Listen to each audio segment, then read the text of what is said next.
Shut up and sit down.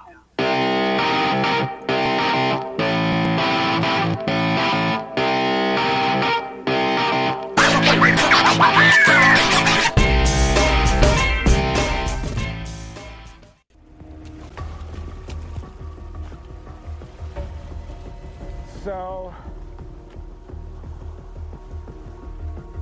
right here, want to go, want to stay. Love the idea of going, love the idea of staying. And I think the scale tips in favor of me leaving.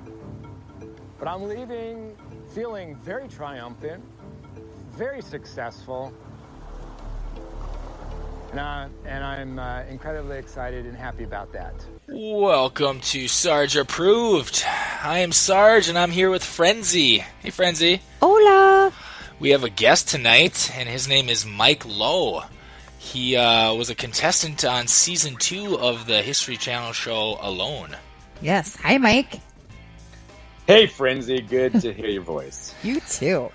Super excited to have you on and hear about you and talk about you and all the things. I like it.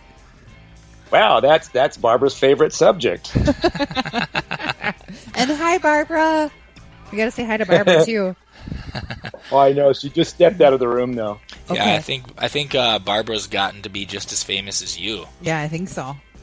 You know, and I feel like I did my job really well, and that's evidence that, I'll be walking in the airport, flying somewhere to teach a survival class, and someone will run up to me and they'll point at me and they'll say, yeah, I saw you, Barbara! They don't remember my name. I love it. That's awesome. That just means you're a good, loving husband. It's good. Oh, I hope so. But so I've learned to just, cut to the chase. And whenever we introduce ourselves, I like to say, well, I would be Barbara's husband. I like it. So how does Barbara like her newfound fame? Oh, she's quite shy, and she would rather just curl up and hide in the room rather than be noted and pointed out for her husband talking so much about her on a TV show. Let's pause here for a second so that we can hear a word from our sponsor. Yes. Shut up. Hey, this is Frenzy here to talk to you about National Survival Center. This is the place where you can purchase all of your outdoor camping gear and supplies, survival kits, disaster preparedness supplies, bug out bags, and even survival food. All with some of the lowest prices on the internet and free shipping on almost everything.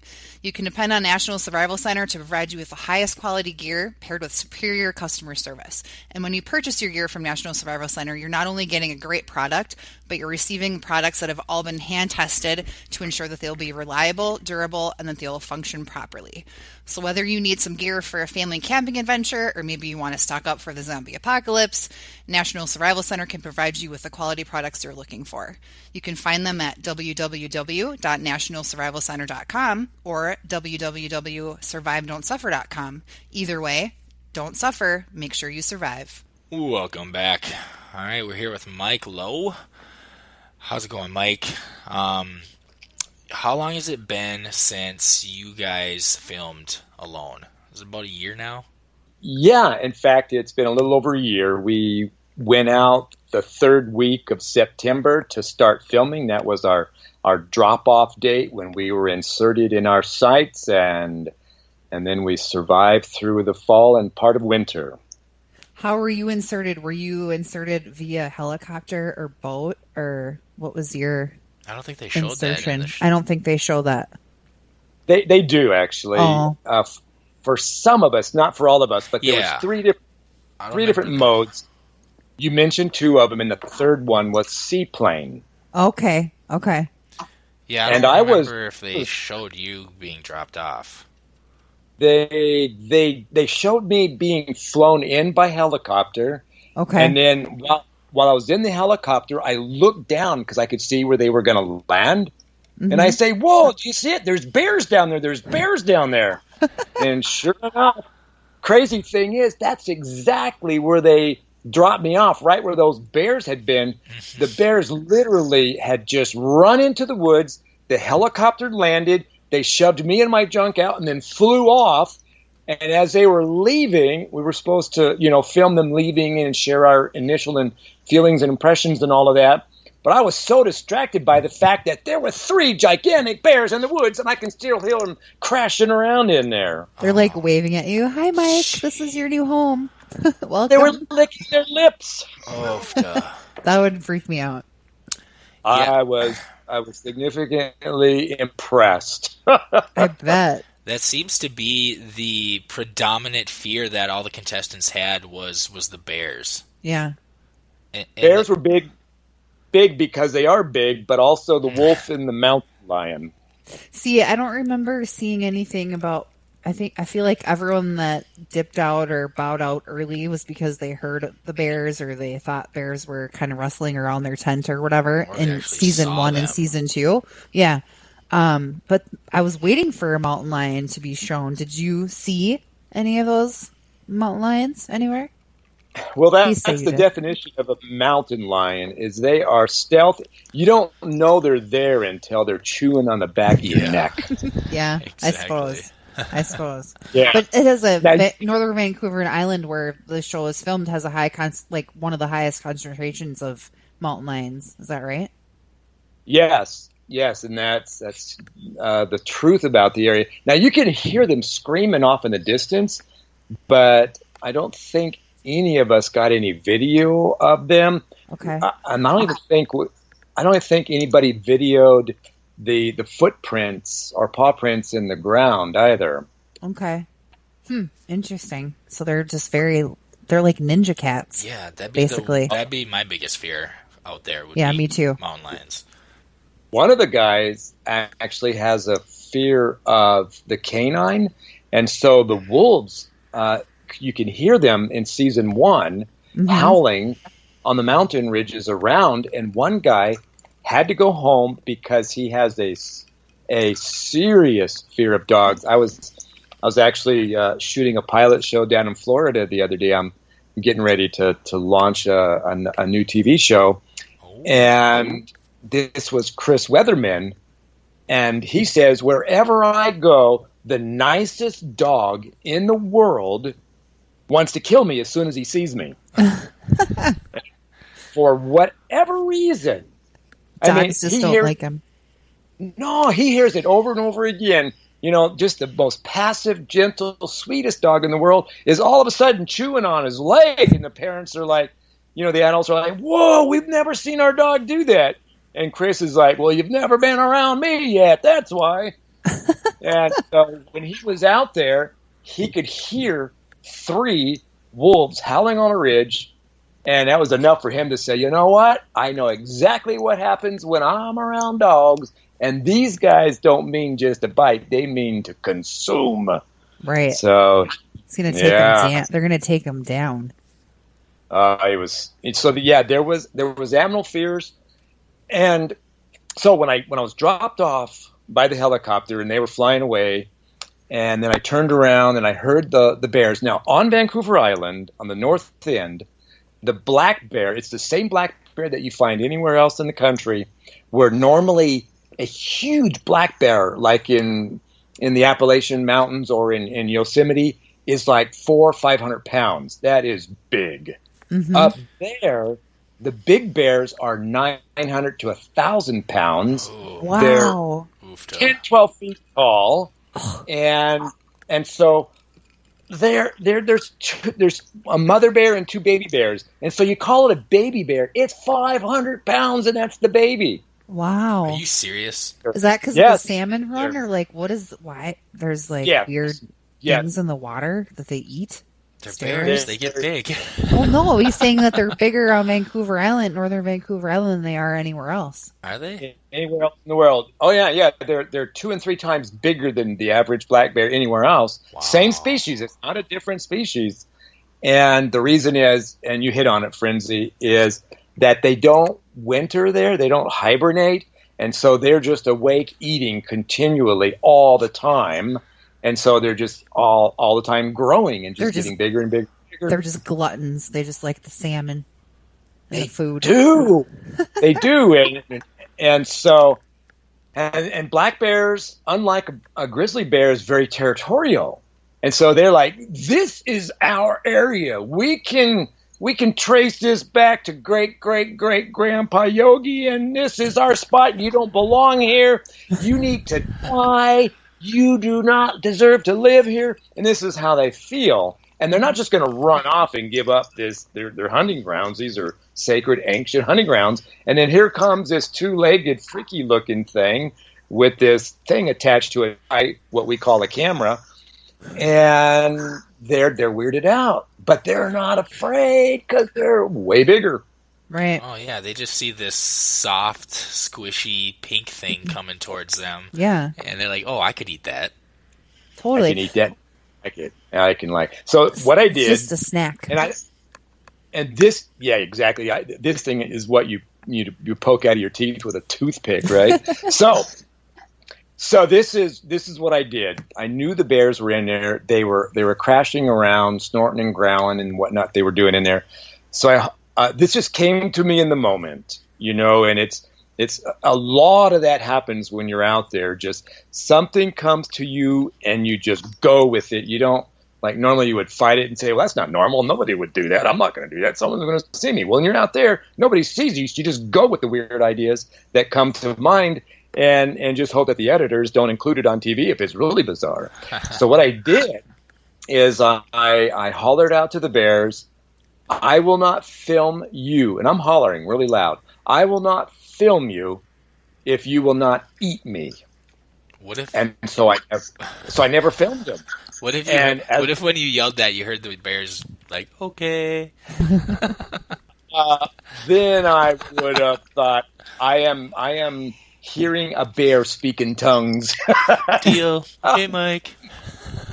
We're cool with that, dude, man. Like, we were really hoping you were down with that idea. We're cool. We're groovy, man. We'll see you around, but, just stay away from my salmon, right? That's mine. Right? And so, you know what? It worked. The whole plan worked because the bears never once threatened me, never wanted to hurt me. I saw them all the time. I had 6 bears in my area that never left, and there were 4 in the 900-pound range and 2 in the 500-pound. And every night, they would walk within 6 feet of the back of my shelter, and my shelter is made out of a thin tarp. Yeah. That's the only thing between me and these monstrous animals, and they would walk by. And amazingly, as big as these animals are, they made these cute little kitten sounds at times. They would be back there. Yes. I would totally want to hang out with one and pet it. I know. love animals. It's cuddly. I want to cuddle now because you're so cute sounding. So then they would stop abreast of my shelter, and on the trail they would all come down 6 in a line. And then they would stop, and then they would go from mew, mew, mew. Then they'd go to sniff, sniff, sniff.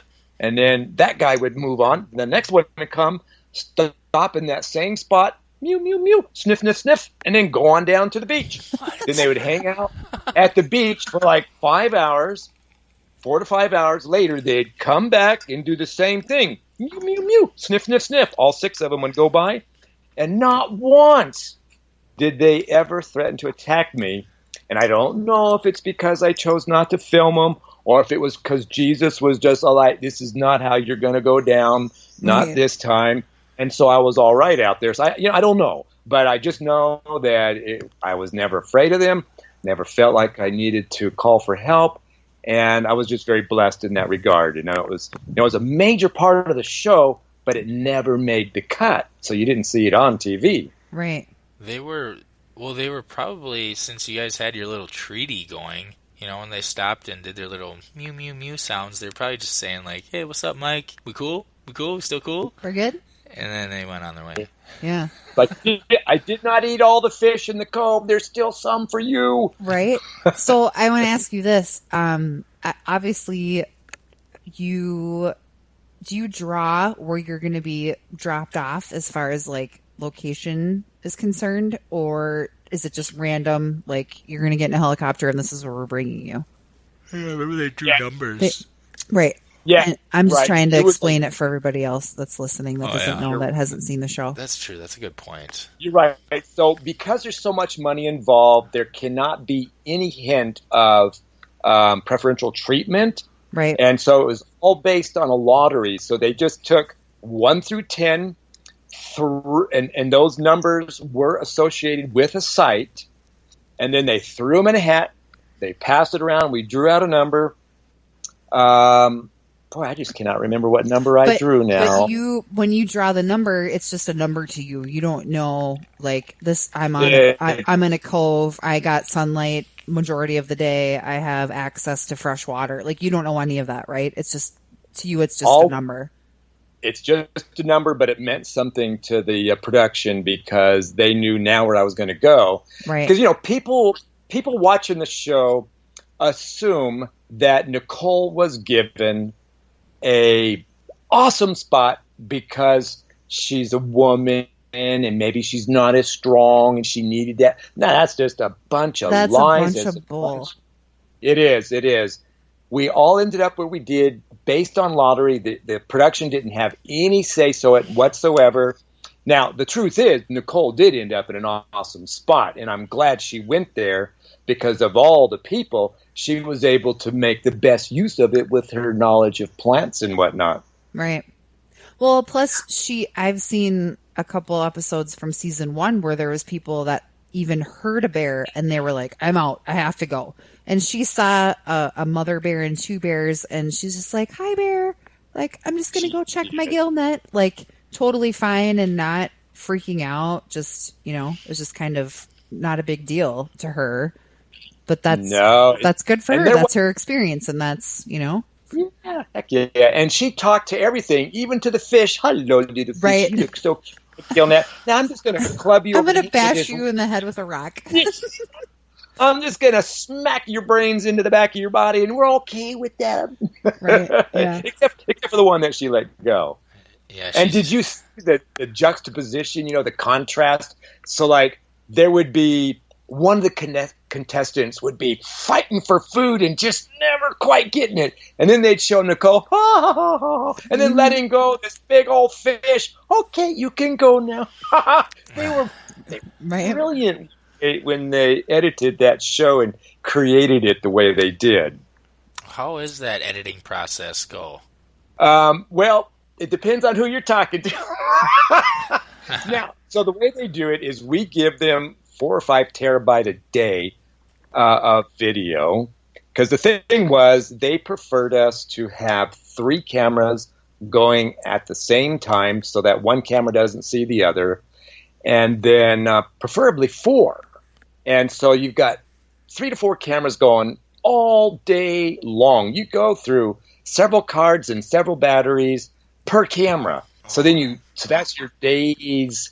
That's your day's accumulation of wealth, Right. And so now, I just want to pause you for just 1 second. Sorry to interrupt, but for those who haven't watched the show, not only are you trying to survive in a basic wilderness with crazy wild animals and stuff, you're recording all of your own footage. There's no one else there with you to tape it or record it or carry everything or whatever. Like, you're doing that all on your own.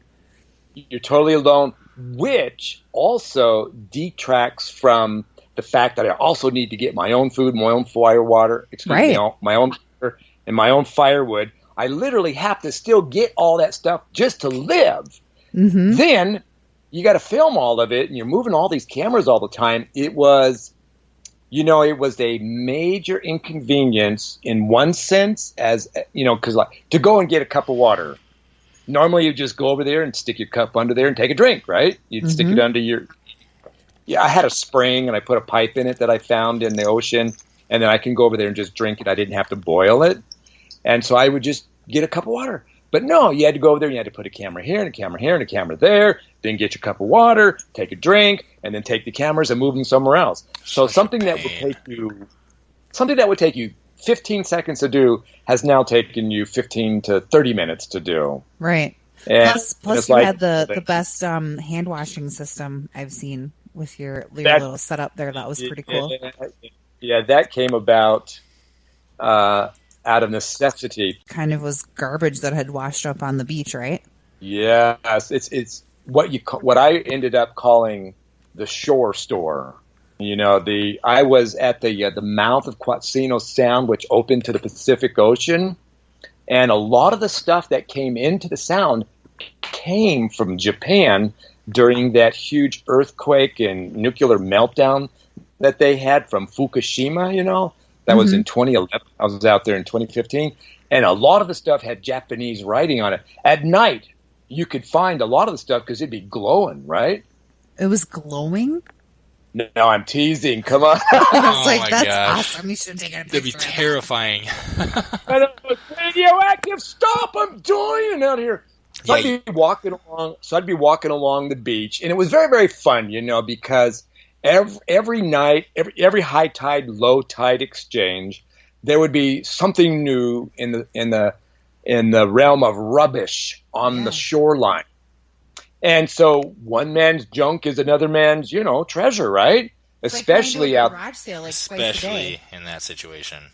Oh man, way better because it meant more to you. Absolutely. So, for example, I chose not to bring rope out there, hoping that I would find rope washed up on shore. Mm-hmm. So that was a huge gamble, right? Because rope is everything out there. Big gamble.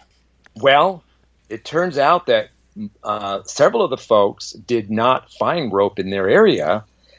But in my case, the gamble paid off because I ended up finding over 2,000 feet of rope, and like a piece that was like 10 feet long, and I found one piece that was 150 feet long. Beautiful. And I'd have to work at it at times to unknot it from being around a jam of roots and rocks and whatnot. And then each one of those ropes could be further broken down into 7 strands. Yeah. And then each 7 strands could be broken down into 10 strands. So I had miles and miles of rope. So my gamble paid off. Well, anyhow, one night I got tired. It was along about night 12 on the island. And my pillow was my jacket. I would just kind of ball it up, and then that would be my pillow. But during the night, it would come apart, and it wasn't a pillow anymore. So I'd have to wake up, refold it, and use it as a pillow. So the morning of day 13, I said, God, please, a pillow. 2 hours later, I'm walking along the beach, about a mile away from my camp. Guess what I find lying on the beach? No way. A Ziploc bag. It was the perfect pillow. Man, found a pillow. An actual pillow? Was it a My Pillow? No, it was just a white pillow like you find in a motel room. What? Of course, it all had soggy. Japanese writing on it. Was it soggy? It was a Japanese pillow. I know. Was Yeah, it yeah. soggy? It was all wet, right? What do you mean, like soggy as in the Japanese word? No, it was like wet. Soaking wet. Saki. No. Soggy. No, so that was a perfect pillow. It was wet. I just hung it up and let it dry as much as I could on the island. Unfortunately, things don't dry all the way, even if you dry them next to the fire. So all I did is, interesting, you would say a black bag. I did find a black bag, trash bag, like one of those 3 mil ones that are, pretty durable. Yeah. So I put the pillow under my sleeping bag, and then that black bag over that, and then my sleeping bag where my head would be there. And so I had a pillow for the rest of my time out there. And you know what happens when you do that? When you say, Jesus, please send me a pillow. And then you go and find a pillow just 2 hours later. Do you know how That's special crazy. you feel? Mm-hmm. That is way better than Christmas presents, right? Oh, is that ever cool? Another thing, not from the short. What I would say is, another score at the shore store. I said that a lot At the out shore there. store. Yeah, another score at the shore store. Like a tag sale, right? It was just perfect. Yard sale. Well, anyhow, so one day, now bear with me here because this might sound just a little bit unbelievable, but this is in the realm of amazing. So you would expect the story to have an amazing component, right? So here goes.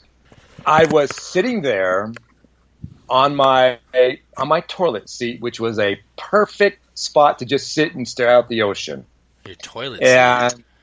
my toilet seat. I don't know if you ever seen it, but on TV, there's this root that grew out about the size of your leg, and it was at a 90-degree, this little bend that it made, and was covered in moss. It was one of the most comfortable places to sit and just watch the ocean and the birds and the seal, the orca whale and all the stuff that were out there swimming around. And so I was just sitting there, and it had been, 4 or 5 days since I had caught one of my favorite types of fish. It was a little fish that was like a shark. So it has cartilage and not bone, and you can just eat every ounce of it. And I love that fish so much. So I was just sitting there, and I said, Lord, I have not had one of those little shark fish in a while. It would be so, so awesome to have one. Now remember, I prefaced this story by saying it's amazing, so there should be an amazing component. So here goes. All right, believe it or not, as soon as I prayed that, a rogue wave that was bigger than all the ripples that were coming in, this rogue wave came in and dumped one of those fish right on the beach. That's awesome. Just right there, right in front of you. Right there. Well, it was about 20 feet away.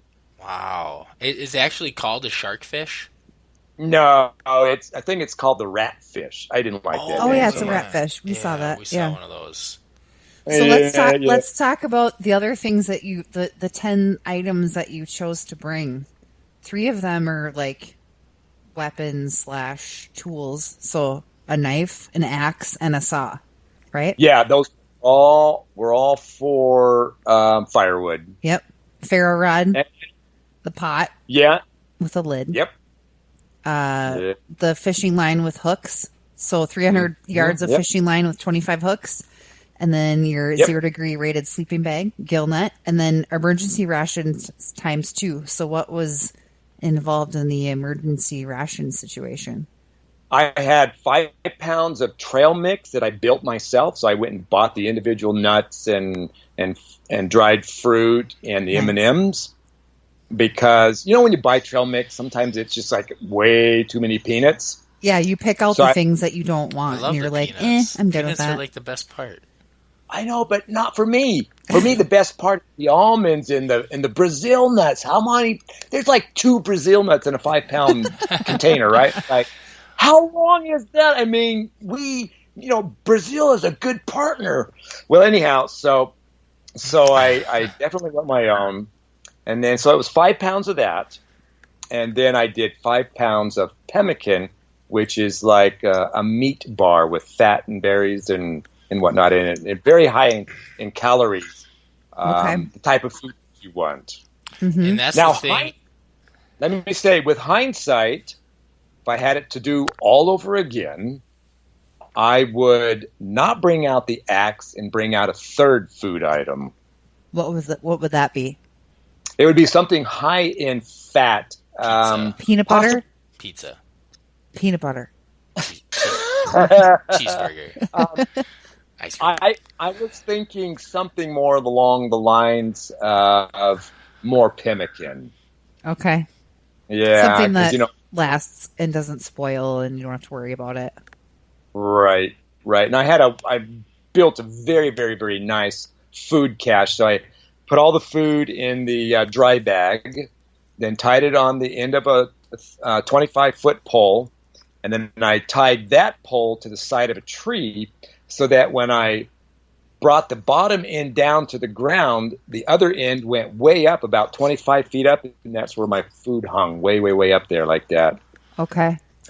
And so you guys, and that's the thing, is you guys had to bring, of these 10 items, all the gear that you brought, you had to bring it yourself. They didn't provide you with anything.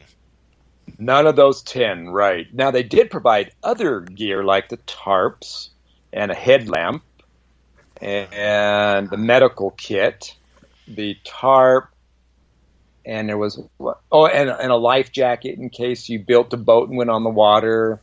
Decided to swim for it. Yeah, and that did happen, but it didn't make it on TV. Tracy did a big swim across a channel, and really, yeah, Tracy did so much. I wish we could just have, like one entire episode of just what Tracy did in those 7 days before she went home. That's the thing we were talking. We got off. We were talking about the editing process, and it seems like there's a lot of footage that, unfortunately, the viewing public just didn't get to see because they had to cram what they could into, what was it, a 45-minute episode. Right. Yeah. And the producers have a certain show in mind, and that show doesn't necessarily focus only on what we did out there. There's a lot of B-roll. When you're watching the show, you realize they devoted quite a bit of time, which is beautiful video. And so you would just see these gorgeous scenes of a bird flying and of an insect crawling on a rock and just a branch sitting there.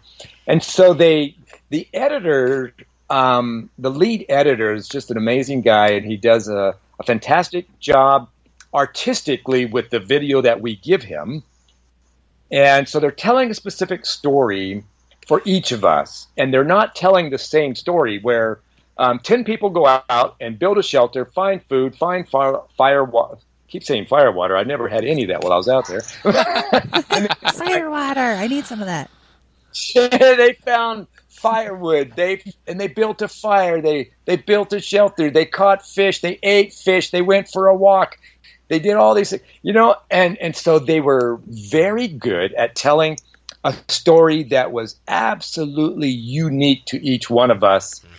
And that is quite a feat. And so we're very happy. I am very happy with what the editors did with me. I did kind of construct some of that in what I provided. I only filmed things that I would be proud to see on TV. Right. And I did not film the stuff that I would not be proud to see on TV. And so that's why when you watch me, you just see me doing all these projects and doing all these things and being happy, upbeat, cheerful, and looking like I'm just really slaying it out there. And because that's all I filmed. I didn't give them all of those sneak peeks into my war-torn heart, my battered body and all of that. I just didn't film any of that because I was afraid if I did, that would be how they portrayed me as this old guy. Because I was 55 years old when I went on that show, and 55 is actually pretty old in some circles, Not and really. Yeah, in some circles, go to a grade school. Go to a grade school. I look really old at a grade school, right? A geriatrics convention, and I'm the kid. And so I'm 55 years old out there, and I was afraid that they were going to cast me as this very old guy who was just tired and just barely making it and had aches and pains and grunts and groans and all of that. So I had it in my mind. I only want to give them what I would be proud to see on TV. And I'm very thankful for how they cast me. First of all, they cast me as a competent, happy camper out there who made a lot of cool projects that people were grooving on social media. And then they cast me as someone who is madly in love with his wife, and that more people totally know. Are. And that's totally true. Yeah, I did talk about you totally have a crush on Barbara. It's a major man crush for sure. You should ask her to marry you, maybe. I know. It's like, would you marry me? I would get married again. You want to go steady? Yeah. Check yes or no. Can I hold your hand? Hey, I kissed a slug. Can I kiss you now? Right? I do remember seeing the episode where the slug, like, you had a dream that you were kissing Barbara and the slug crawled across her face, and you're like, that's disgusting. He wasn't even on my face. He was on my lips. Well, I thought I was kissing Barbara. I just started pissing all around my bed to make sure the slugs wouldn't come in. Does that work? I don't know. I never kissed another slug.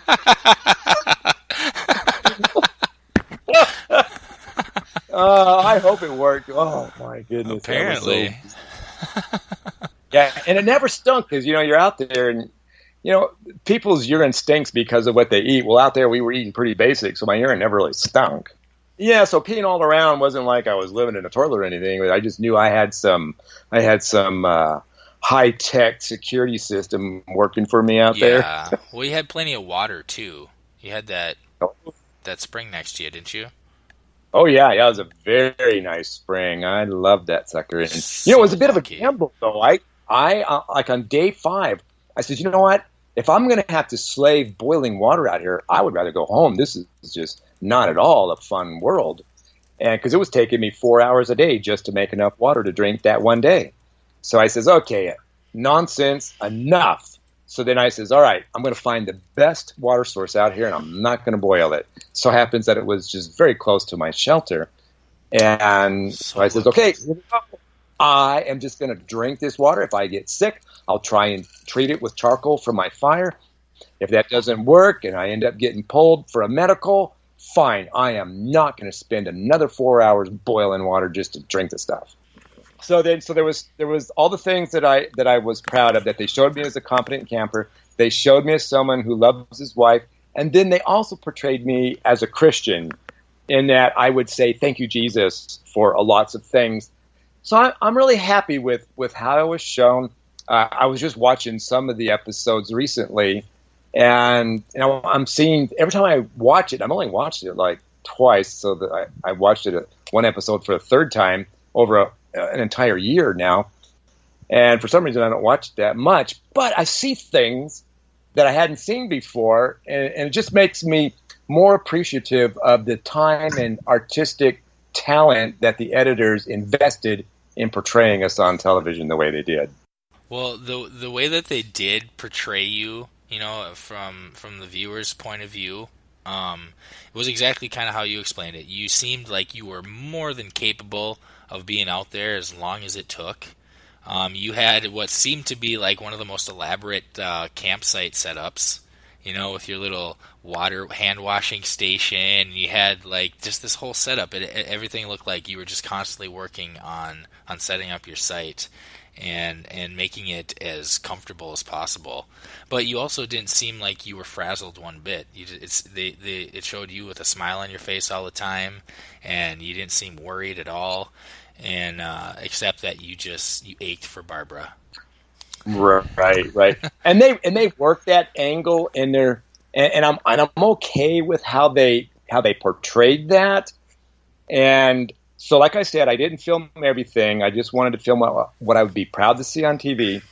And the way you described it was in truth how it was. There really were no down moments where I was just feeling like I didn't want to be there. I was just miserable, or I had failed at something and I was suffering because of it, or whatever. None of that was my journey.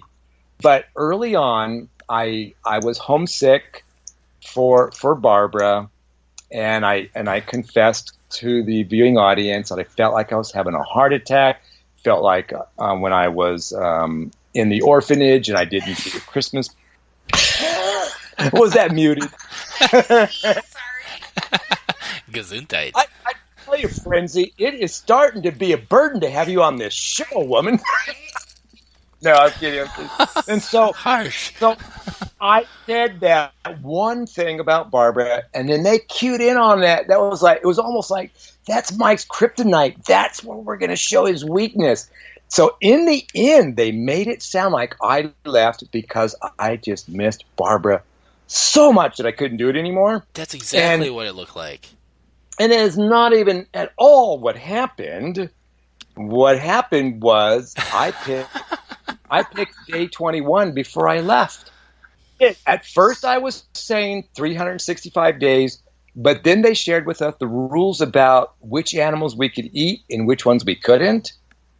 So in reality, it turned out to being all we can eat is fish, because all the fur-bearing animals and all the feathery animals, we were not allowed to eat them. Now, you could eat a single male bear unattached to a family. That sounds super simple. Right. if you want to kill a male bear and eat that, that's fine. A single male bear, excuse me, sir. Do you have a family? Bear. You get one bear to eat. And then the other one was there was a black, it's called the black-tailed deer, and we could eat that, but there were no sign of them whatsoever.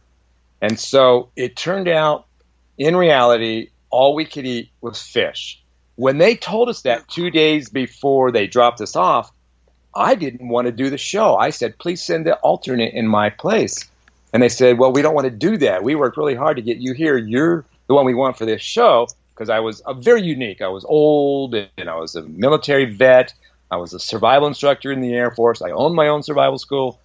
Madly, I just got all these things that they really, really, really wanted as part of the series.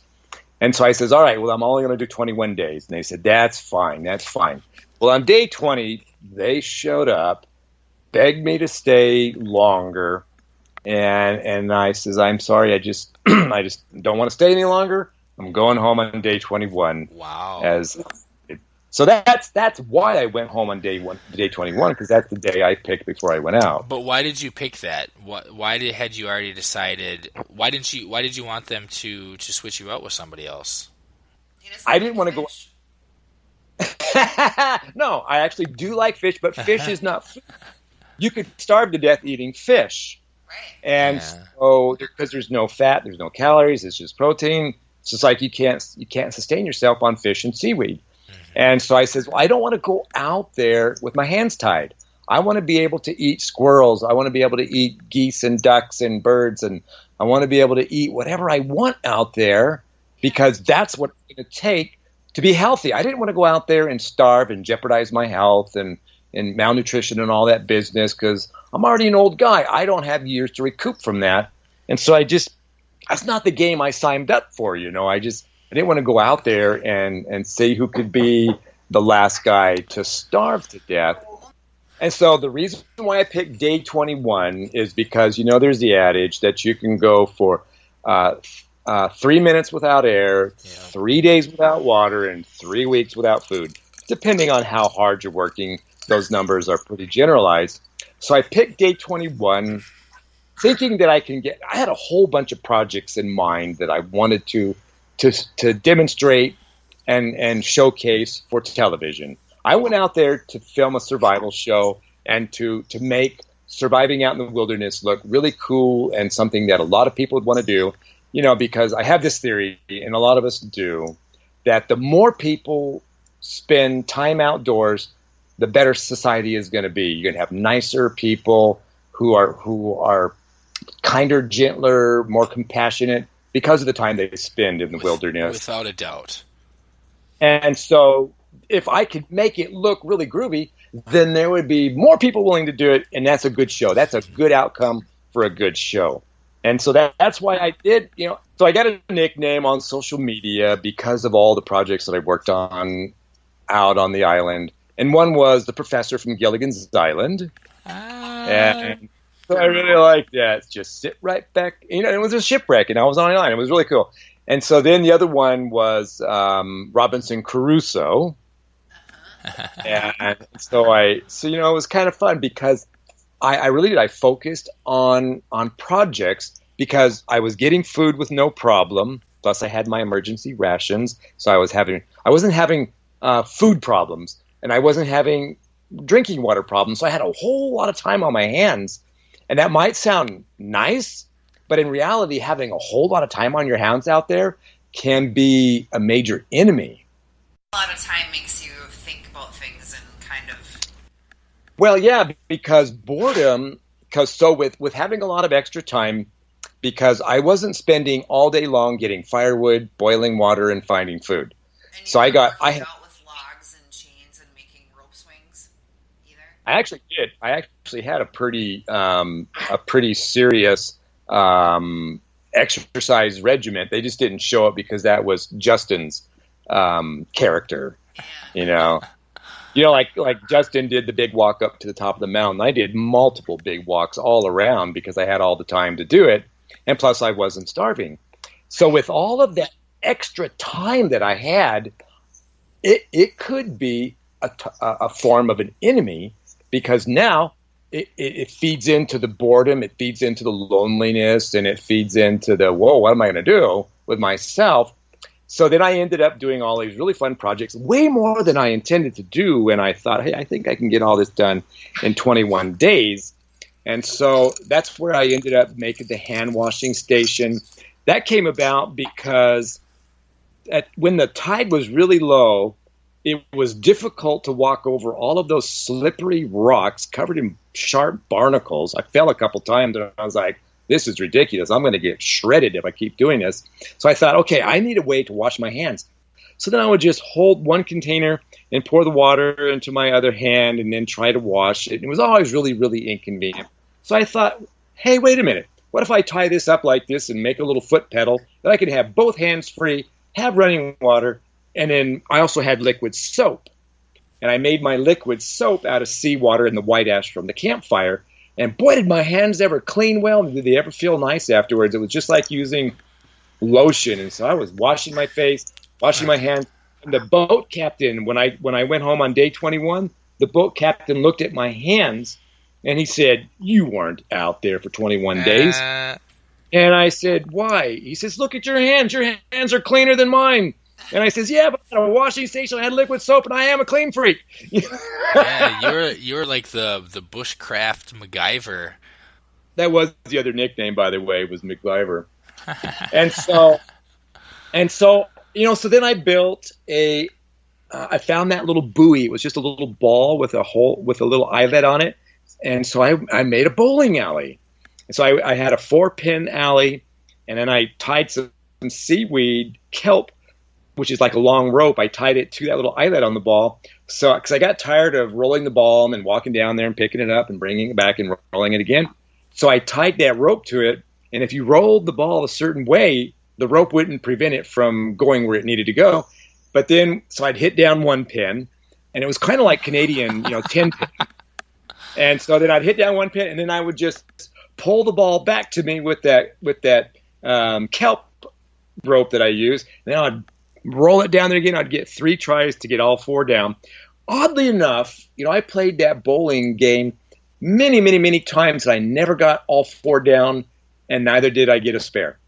It was just too hard. And so then, I got tired of bowling. I was like, man, there's got to be more variety. And so then I made a miniature golf course, and I had this really cool golf course all set up. And so then, and what I used for the ball was just a little ball on the end of the kelp, about the size of a tennis ball. I couldn't go any smaller than that. And so then I found the way that came about also was I was hiking through the woods on one of the many trips and walkabouts that I did. There was this stick growing on the tree. As soon as you saw it, there was absolutely no doubt in your mind that is a miniature golf club.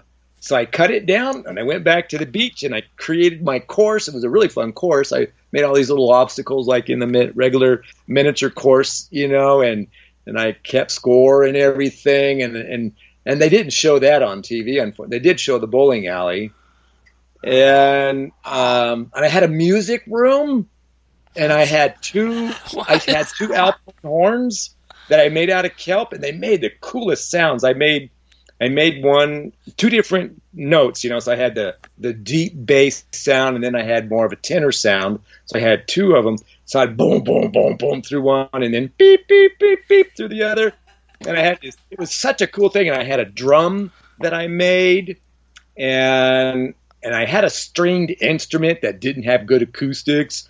And so I'd get bored, and I'd go out there, and I'd sit on. I had that music room, which was a rock, where I had my trot line, and it was so the area itself had good acoustics, kind of like being in a room, like in a subway or something. How the acoustics are really good. Just that one spot had it. It echoed really well off the canyon walls and through the bay.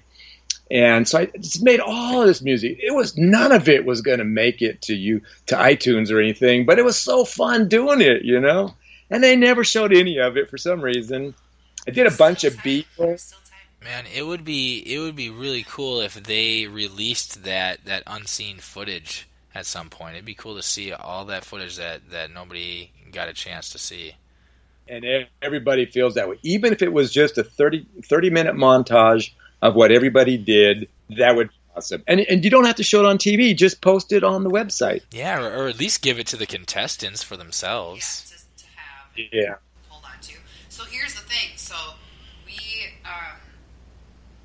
we watched the series season 1, season 2 on the History Channel. We have on the Roku. I have a Roku. Sarge has a Roku.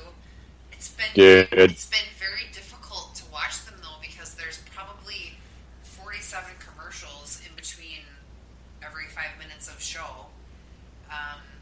So it was kind of frustrating just to be able to watch it. And, It was such a pain. We had to log in through our cable provider and say, this is my thing, here's the password, do that, and then it's like 7 commercials in between every 5 minutes of show. That's how they can afford to show this on an international network. Now there has to be some of that, of course, in order for them to maintain a business and all. But another way around that is the way Barbara and I do it. Is we just record it on our DVR, and then you can just rush through all the commercials, and you don't lose the continuity. Yeah. So since Alone, have we touched on pretty much everything with your time on the show about your times before and since you've been on Alone? You know, what you've done in the whole survival field. Right. So my experience before and after the show has not changed one single bit, and that was shocking to me. I really thought that there would be a big difference in my life. Maybe for a few months there, when I was getting recognized regularly in public, and people would run up and say, "Dude, man, what you did on that show was so awesome, man, that was amazing. How did you think of all that stuff?" And I'd like, "Right on, dude, I really appreciate you grooving on the show like that." And so now that doesn't happen, maybe not very often. I still travel a lot to teach survival classes, but not too many people recognize me anymore. So for a while there, that was kind of fun. But so I did 8 years in the Air Force as a survival instructor. Got out in 1988, started my own survival school called Wilderness Way Adventures, and you can .com that on the internet. WildernessWayAdventures.com? Okay. Right, yes. And so it's a faith-based, Christ-centered program where you learn all the survival skills with a cool little inclusion of faith in Jesus. And so it's the only thing that makes it different than all the other survival programs out there. You get all the same skills. It's just that Jesus is included in it, and that means a lot to quite a few folks out there.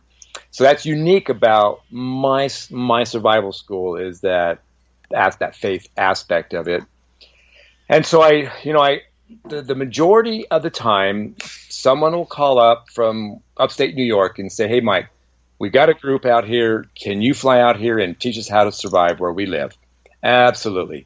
And I spend 95% of my time flying around North America, South America, the Caribbean, Alaska, Hawaii, and all throughout Canada, and only a couple times in Mexico, actually, just teaching people how to survive where they live. For a while there, for about 10 years, exactly 10 years, we had a survival school in Colorado where people would come to us. I did a lot of universities and colleges. We helped establish a few 4-year degrees and a couple elective summer intensive classes for other universities. And so then they would come out to Colorado for that. But we have since sold all of that, excuse me, and now it's all back to me just flying all over the country. So usually between April and October, I'm gone about every other weekend, flying somewhere. And you're out of Colorado, right? That's where you're located? You know what? And yes, that was true while I was filming the show. But while I was, just before I went out on Alone, our house went in. We had a beautiful ranch in Colorado, and it went into escrow. Wasn't sure if it was going to survive it to, all the way to selling and have the money in the bank and all of that. But our goal was to sell that ranch and then move full time into our RV. We've got this very beautiful RV. We've always wanted to, well, not always, but for the last 8 years, we just wanted to live in it full time.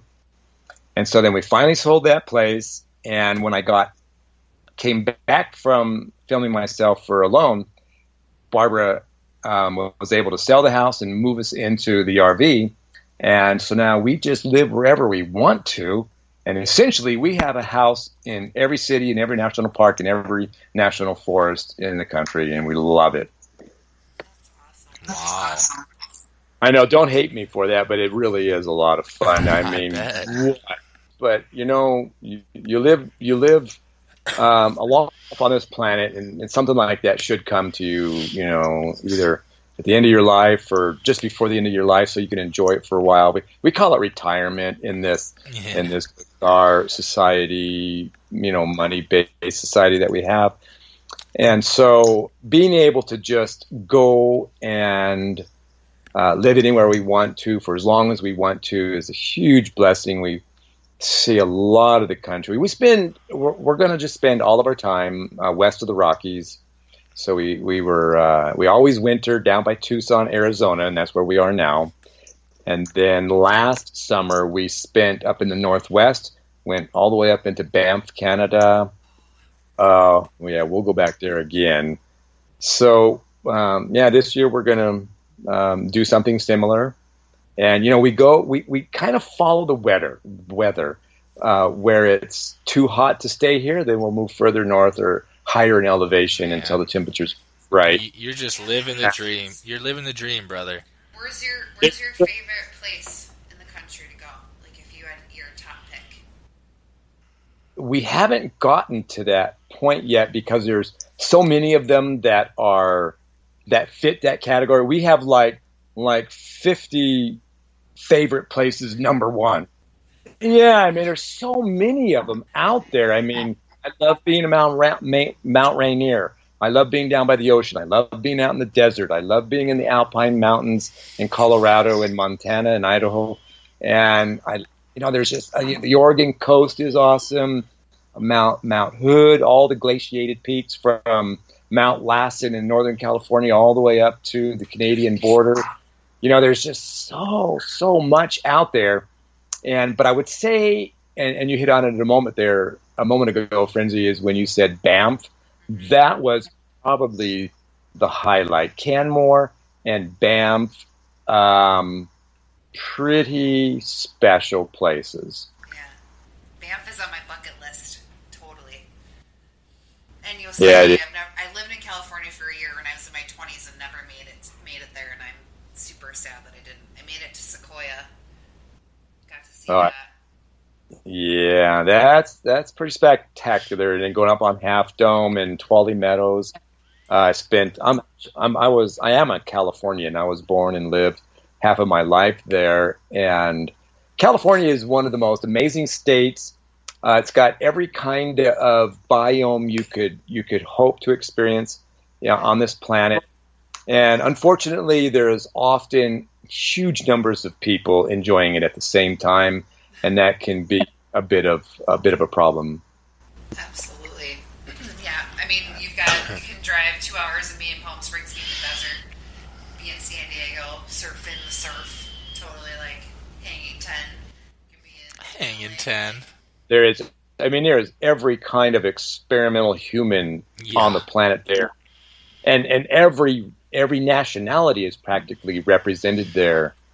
And how fun is that? But so take me to Colorado. I'll follow John Denver's spirit to Colorado and just get up there in that Rocky Mountain High. And Arizona is another fantastic state. The only thing that it lacks compared to California is the ocean. So now after Alone, so before Alone, it was me teaching people how to survive in their neck in the woods, men, women, and children. I do all different types of programs. And then since Alone, exactly the same thing. I am flying around teaching people how to survive where they live. For quite a while there, for about 15 years, I also taught, and I can say 15 because I just quit doing it this year. This will be the first year that I don't teach search and rescue anymore. I had been using ropes and rafts to teach people how to rescue people in the wilderness, stranded or lost, on a river or on a cliffside. And that was a lot of fun, teaching search and rescue, and especially the swift water classes.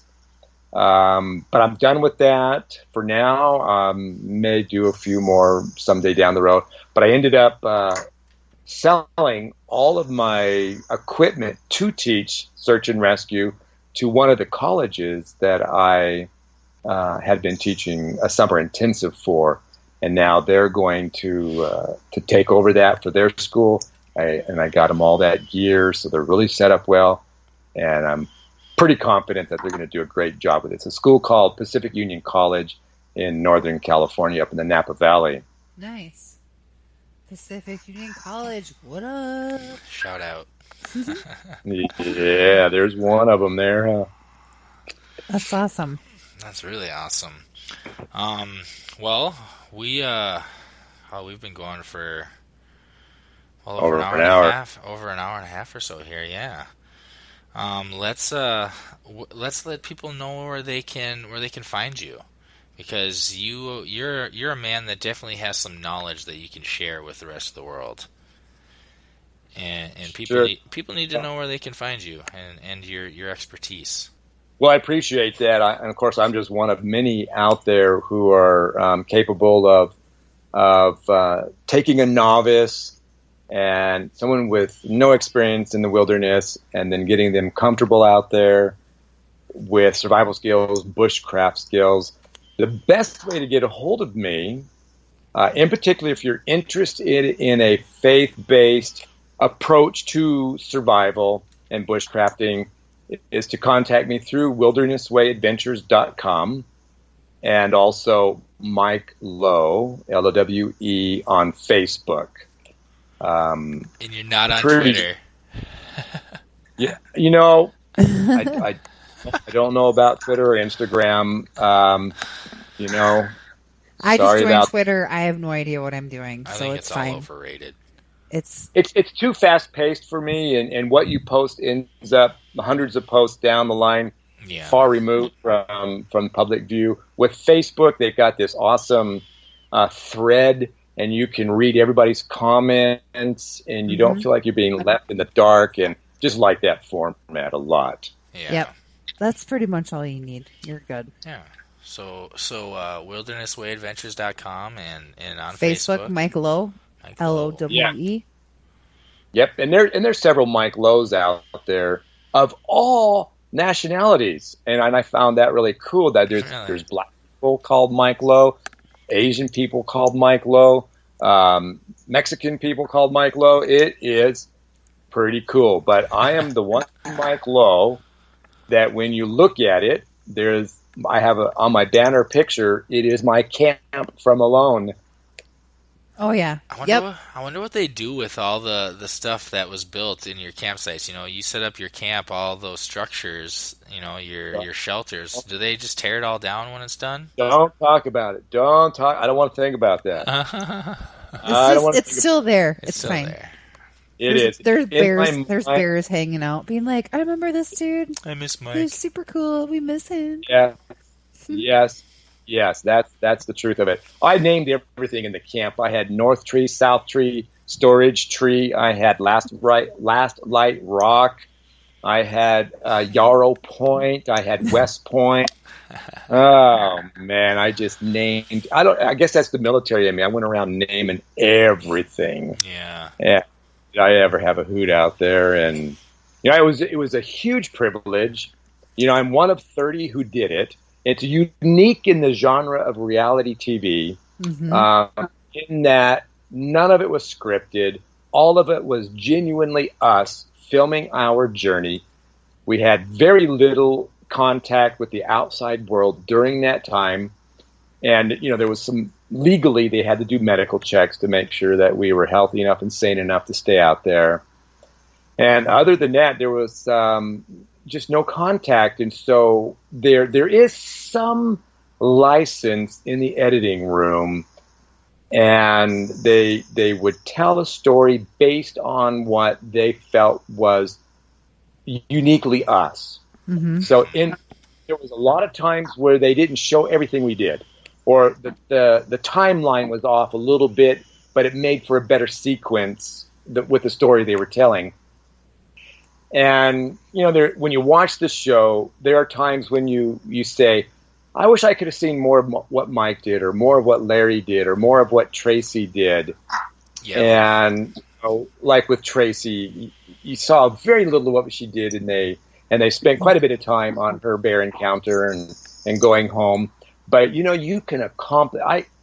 For myself and the others, we did a whole lot of stuff in those first 7 days, and they could have spent an entire episode just alone on what Tracy did. And I really wish that would happen someday.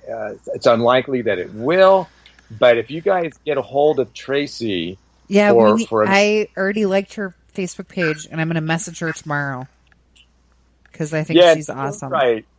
Tell her I said so. Say, Mike. You said, Mike endorsed you. We did a show with Mike, but you know what? It was more about Tracy because Mike talked about you all the time. Right? We should get a petition going and try to get History Channel to release that footage that never aired. That would be awesome, and it would have to come from the fans and people on social media. That would be so cool if we could just at least, like I said, just a montage. It doesn't have to be a complete how-to. Just show us a little bit of working on it, the end product, some use of it, and just show that stuff. Like, man, it would be so awesome if people could see me finding that pillow. Right. Yeah. Come on. I think it's different too. Like that's the one thing that I appreciate about the show, and I guess it's too bad that they don't show everything, but the fact that it is a reality show, but it shows people doing what they're passionate about and things that, whether or not they're an expert or whatever they're doing, they actually have some kind of knowledge before they're dropped in, however they get dropped in, versus like, Big Brother or Survivor or all the other fake reality shows that, not that they're fake, but they're fake. They're just not. They're all fake. They're not. They are. That's fine, but I'm just saying that they're not.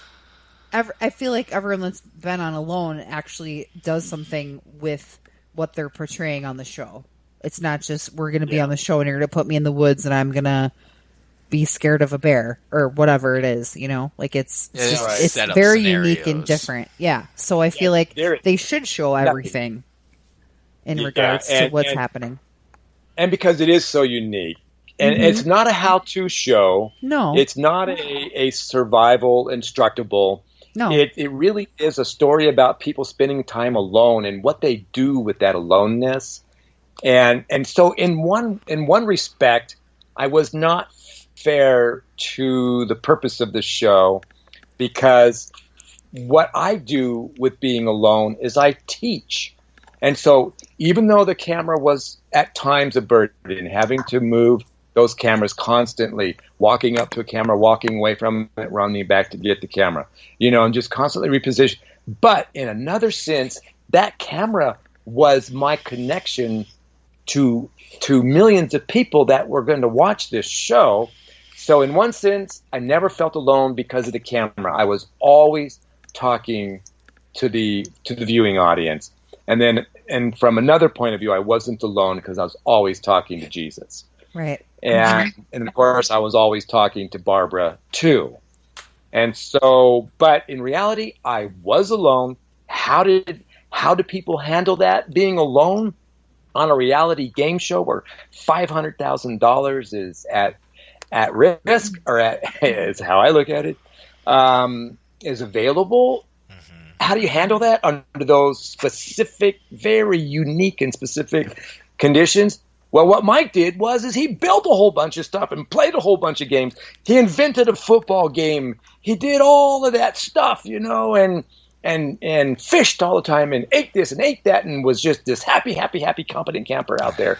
That's how Mike handled it. Well, how did Nicole handle it? And how did Justin handle it? How did Randy handle it? And most importantly, how did, say it, Tracy handle it? Tracy. Yeah, Tracy's awesome. Well, Mike, I want to thank you for sharing your time with us this evening. Yes, thank you so much. I had so much fun learning about you and learning about the show, and it's very a unique story that I'm excited to share with a lot of other people. Good. Well, you guys are doing a good thing. I'm glad you're doing what you're doing, and I'm glad you picked me to be on it. I really have a lot of fun talking about the show and sharing that probably didn't come across in this interview, but maybe you can do something in editing with that. Oh, we No, won't. and we don't even usually edit. We don't even like to consider this we don't even like to consider this an interview. No, we don't. You know? This is But just we a do edit. conversation. Mm-hmm.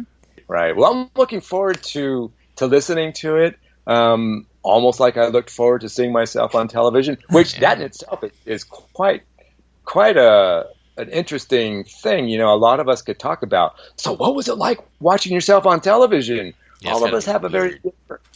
Yeah, oh yeah, it's very, very, very. It's like, do I really look like that? Do I really? No, I didn't. Did I really say that?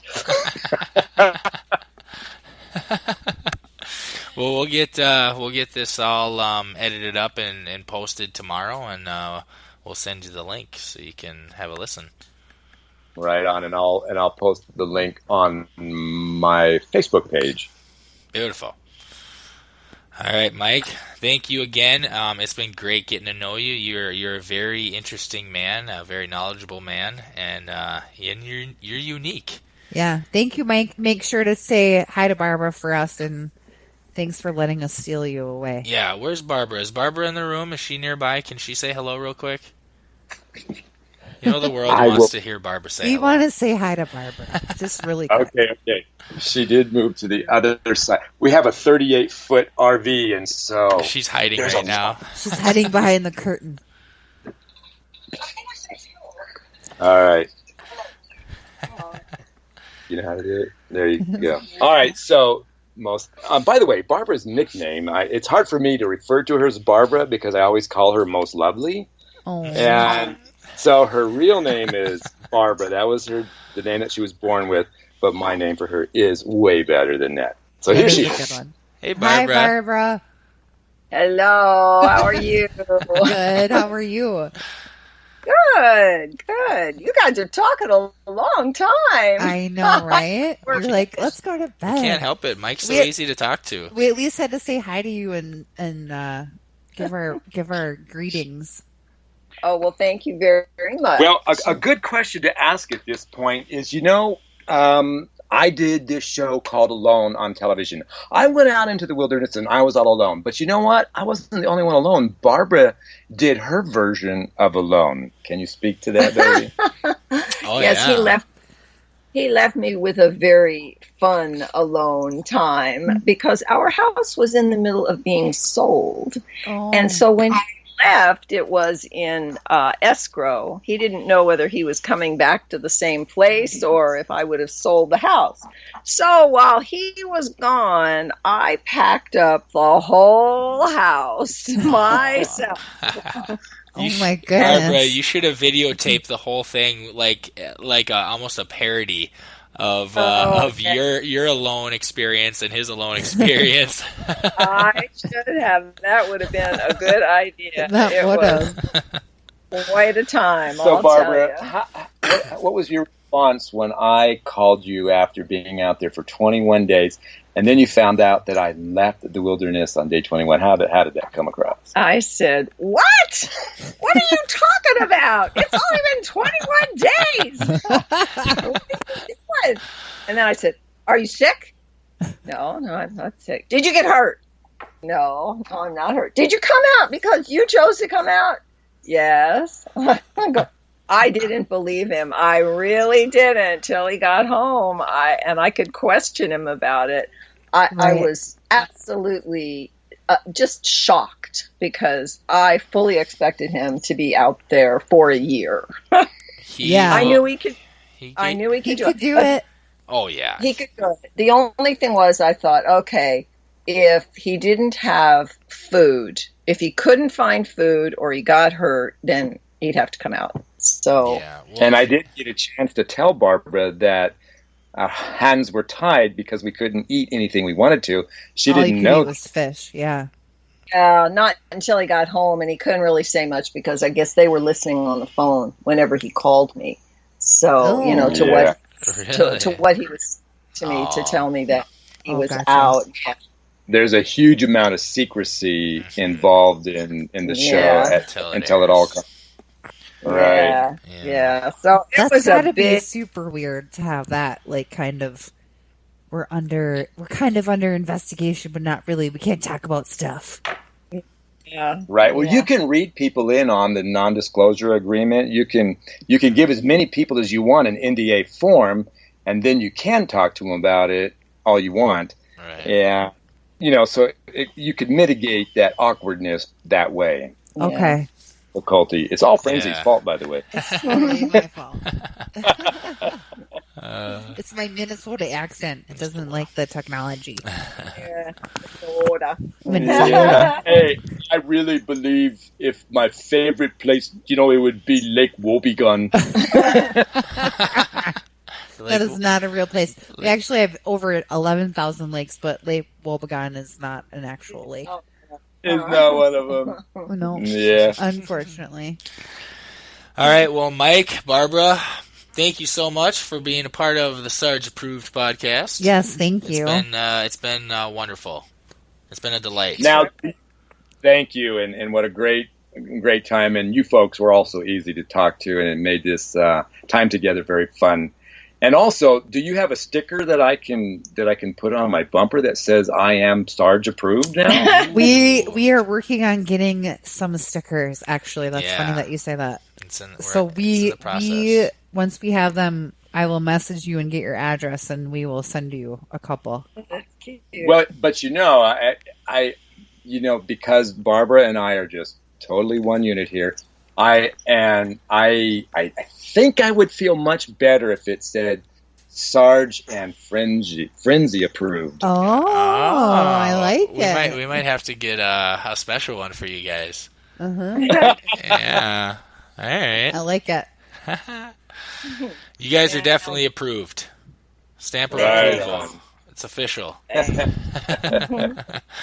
I like it.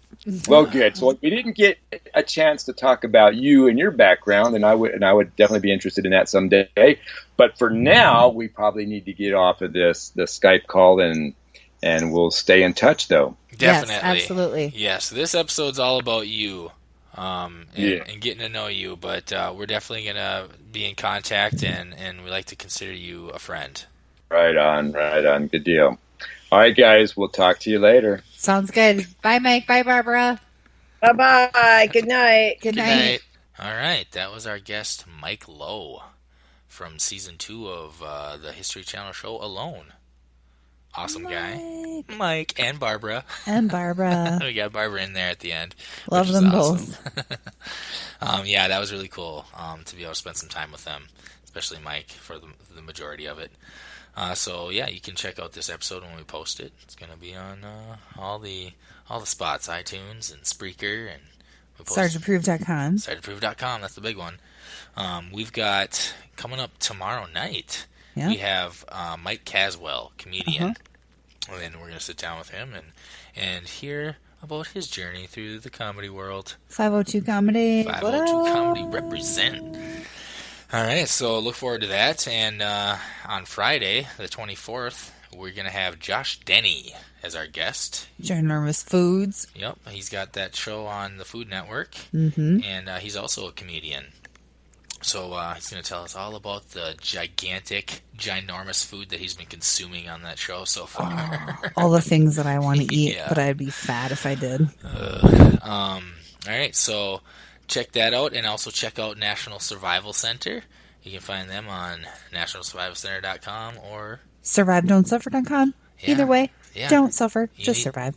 Do it. You need some outdoor gear, they're your guys. Free shipping, and they're cheaper than probably anywhere else you're going to find it. Name brand stuff. Hand-tested. Yep. Run by some combat veterans. Go check them out. All right, we're going to play this episode out with a song by Cullah called Who Am I? All right, thanks for being with us, guys. Thanks, guys. Bye. Later. Who am I? Who was I? Who can I be tomorrow? On the road of life, a light shines down,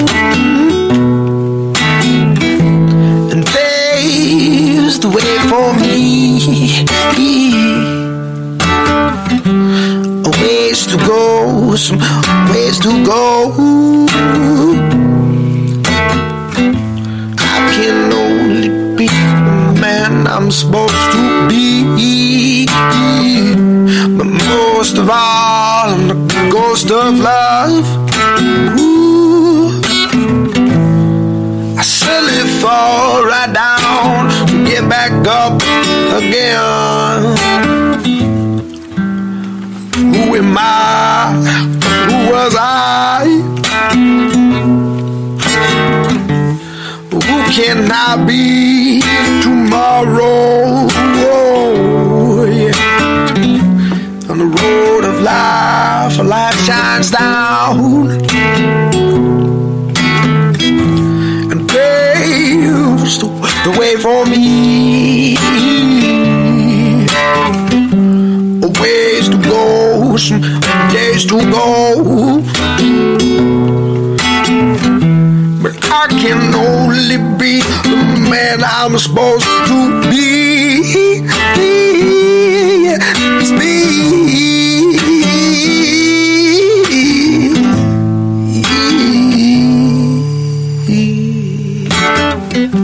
But most of all, I'm the ghost of love.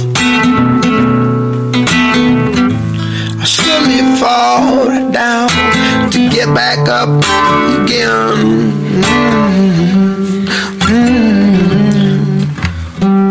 So say goodbye to aches and cries,